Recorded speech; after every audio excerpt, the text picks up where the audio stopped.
24 грудня, четвер, в ефірі інформаційна служба «Заман». Я Уріні Сітомєрова. Вітаю вас.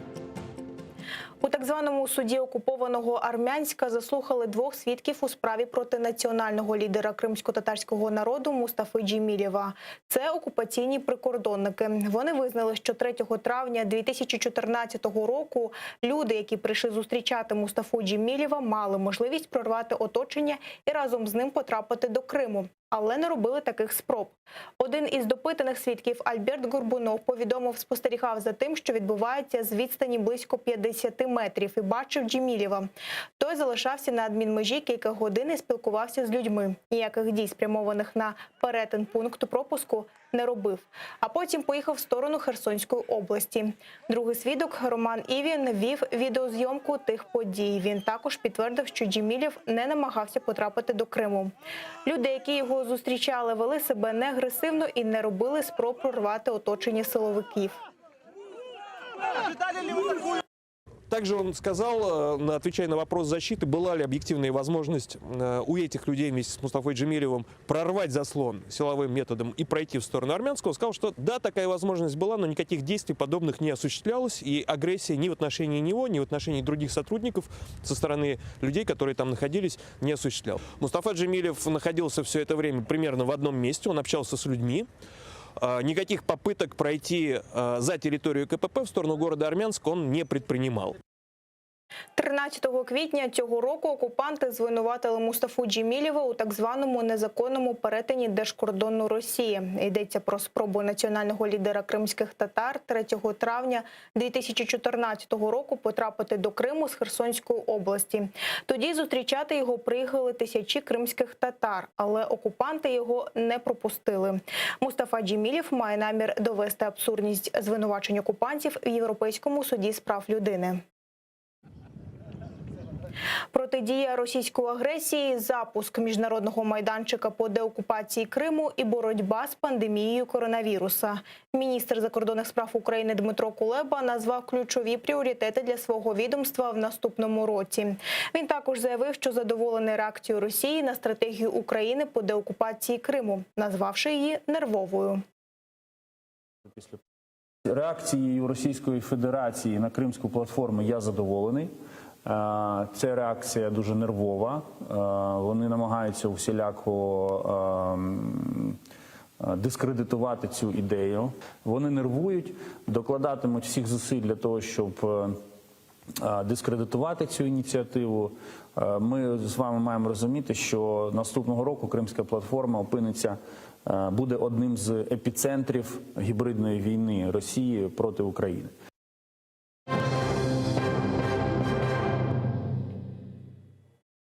Окупаційна влада Криму не довіряє словам Путіна про те, що під Азовським морем є прісна вода, придатна для пиття. Так, окупаційний глава Криму Сергій Аксьонов повідомив, що фахівці почали вивчати можливості видобутку прісної води. Самі організації не називав, мовляв, вони можуть потрапити під санкції. Але найбільше він сумнівається в якості цієї води, адже може виявитися, що її треба буде опріснювати і очищати від домішок і твердих частинок.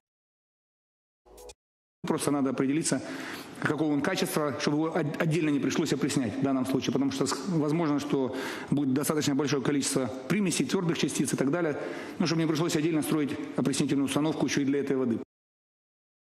Мільйон випадків COVID-19 виявили в Україні за час пандемії, а минулої доби зафіксували 11 490 інфікованих. Ще 223 пацієнти померли внаслідок хвороби, а 15 775 одужали. Міністр охорони здоров'я Максим Степанов назвав надання українцям вакцини від коронавірусу пріоритетом. Вже підписані останні документи щодо отримання 8 мільйонів доз препарату за ініціативою COVAX. Крім того, тривають прямі перемовини з американськими та британськими розробниками, а перші контракти на постачання вакцини до України очільник МОЗу сподівається підписати ще цьогоріч. Сьогодні ж він підписав наказ про національний план вакцинації. Кампанія триватиме впродовж 2 років. Першими щеплення отримують медики, військові, поліцейські та надзвичайники, а також літні люди та люди з важкими хворобами. Вакцинуватимуть у стаціонарних кабінетах, яких станом на сьогодні в Україні більше ніж 11 тисяч. Також залучать мобільні бригади та 50 тимчасових пунктів щеплень. Планується створення тимчасових центрів вакцинації за прикладом деяких країн Європейського Союзу, такі як Італія та Німеччина. Такі центри мають бути оснащені необхідним обладнанням для повного циклу здійснення вакцинації від холодильного обладнання, закінчуючи необхідною кількістю інструментарію для введення вакцин та коробок безпечної утилізації. Вони будуть працювати за нашим планом, тобто максимальну можливість, яку ми заклали, це протягом 10 годин щоденно. А в окупованому Криму виявили 436 нових випадків COVID-19. Ще 11 людей померли внаслідок хвороби. Принаймні, такі дані наводить окупаційний голова півострова Сергій Аксьонов. Він пожалівся, що коронавірус вдарив по гаманцю окупантів, а кошторис Криму, каже, недоотримав близько 3 мільярдів рублів. Крім того, через завантаженість місцевих шпиталів розгортають військові. Окупанти з угрупування Чорноморського флоту споруджують в Ялті ковідний госпіталь. Військова Об'єднаних сил Олена Салахуддінова загинула в ДТП неподалік лінії фронту. 35-річна старший солдат загинула ще 19 грудня. Днями з нею попрощалися побратими. В неї залишився маленький син. Ще один боєць Об'єднаних сил підірвався на невідомій вибухівці. Сталося це неподалік Красногорівки, що на Донеччині. Бійцю надали термінову допомогу та ушпиталили. У прес-службі оперативно-тактичного угрупування «Схід» кажуть, життю військового нічого не загрожує. Крім того, окупанти тричі відкривали вогонь по наших позиціях на Приазов'ї. Ворог атакував з автоматичних, станкових та підствольних гранатометів, а в районі Авдіївки застосував протитанковий гранатомет. В напрямку українських позицій неподалік Талаківки окупанти вели вогонь зі станкових протитанкових гранатометів, великокаліберних кулеметів та стрілецької зброї. В передмісті Авдіївки противник відкривав вогонь у бік наших позицій з ручного протитанкового гранатомета.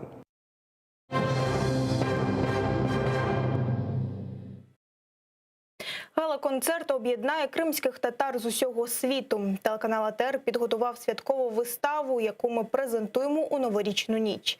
На одній з кращих сцен Києва засяють зірки кримсько-татарської естради, а їх виступи анонсуватимуть ведучі з Кримської студії. Включення з привітаннями з Туреччини, Сполучених Штатів та інших країн, де живуть кримсько-татарські діаспори. Мільйони співвітчизників зі всього світу завдяки телеканалу АТР зможуть разом зустріти 2021 рік. Залаштунки останніх святкових приготувань далі у сюжеті. Работаем? Ну да. Ран, поехали потихоньку. За лаштунками кипить робота, а ціла плеяда зірок кримсько-татарської сцени відпрацьовують свої новорічні виступи. За кожним дублем і репетицією пильнує режисер. Все заради незабутніх емоцій глядача.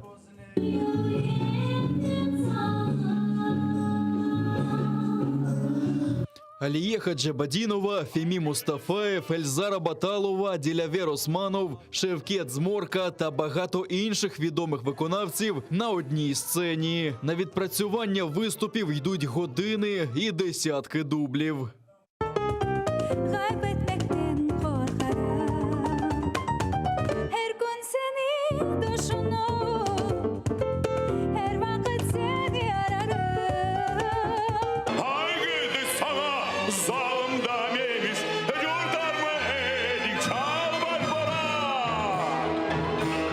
Так как этот год внес свои коррективы, мы вынуждены давать новогодний концерт без зрителей в зале. Это будет онлайн-версия. Остальные подробности у нас в секрете.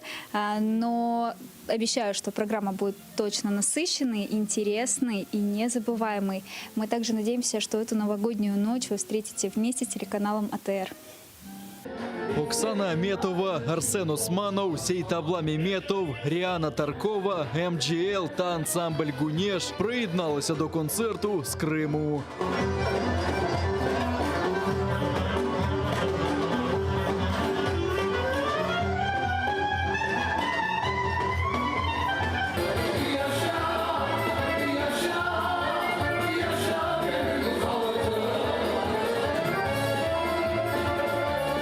Ведучі шоу Рідван Халілов та Севіля Картакаєва працюють з кримської студії. Звідти оголошуватимуть виступи і передаватимуть естафету артистам на столичній сцені, як лідеру гурту «Пушкін Клезмер Бенд» Міті Герасімову. Він у новорічну ніч навіть заговорить кримсько-татарською, а від ведучих отримає привітання та національний головний убір – халпах. Biz ona bir baxshish taqdim etdik. Mana bu Qrim tatar qalpog'i.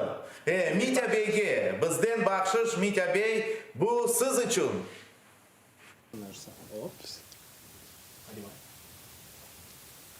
Çok sağ olunuz. Yeni yıl hayırlı olsun. Артист каже, встиг скучити за сценою та глядачами. Через карантин більшість виступів довелося перенести або й зовсім скасувати. Тому новорічне шоу вважає віддушиною.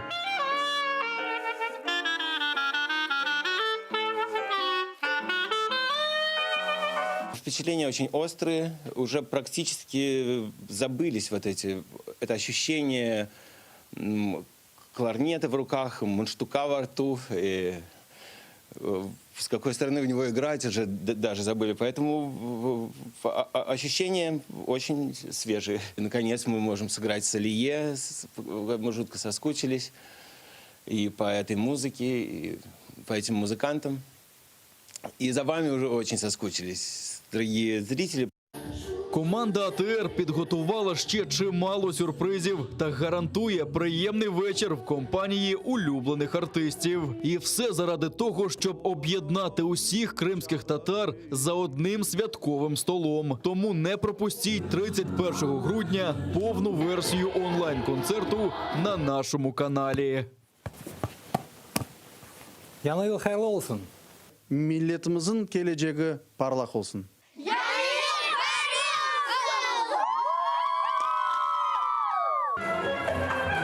Владислав Стужук, Іслам Пінка, Заман, АТР. Це все на цю мить. Дивіться найцікавіші фрагменти з ефіру на нашій сторінці в YouTube. Вже за кілька хвилин ефір продовжить моя колега Гульсум Халілова. А о 21-й не пропустіть Заман кримсько-татарською Шевкетом Наматулаєвим. Будьте здорові, до зустрічі!